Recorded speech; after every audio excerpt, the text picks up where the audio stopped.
Bonjour tout le monde, dans cette application on cherche à déterminer les entiers relatifs n tels que 2n plus 1 divise n plus 13.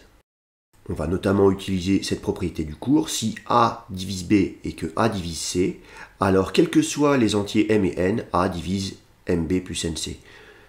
En conséquence, si a divise c, alors quels que soient les entiers m et n, a divise ma plus nc. Alors, dans mon exemple à moi, si 2n plus 1 divise n plus 13, alors quels que soient les entiers a et b, 2n plus 1 divise a facteur de 2n plus 1 plus b facteur de n plus 13. Je vais donc pouvoir choisir des valeurs entières de a et b subtilement. Pour être subtil, il faut que je choisisse a et b de manière à ce que a facteur de 2n plus 1 plus b facteur de n plus 13 ne dépendent plus de n. Donc si je choisis a égale moins 1 et b égale 2, ça fonctionne parfaitement. 2n plus 1 divise donc 2 facteurs de n plus 13 moins, parenthèse, 2n plus 1.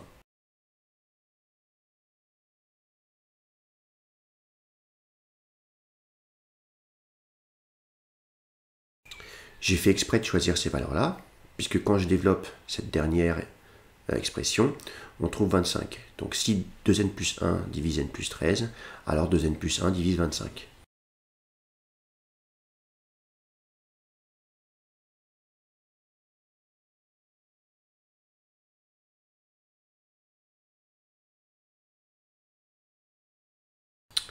Des candidats pour 2n plus 1, on en a donc 6, puisque 25 admet 6 diviseurs, 3 diviseurs positifs, 1, 5, 25, et 3 diviseurs négatifs, moins 1, moins 5 et moins 25.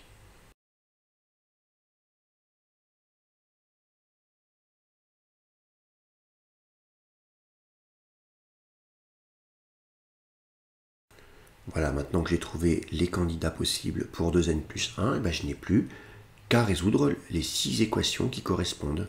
Donc 2n plus 1 égale moins 25, 2n plus 1 égale moins 5, 2n plus 1 égale moins 1, 2n plus 1 égale 1, que j'ai oublié dans la liste au-dessus, 2n plus 1 égale 5 et 2n plus 1 égale 25.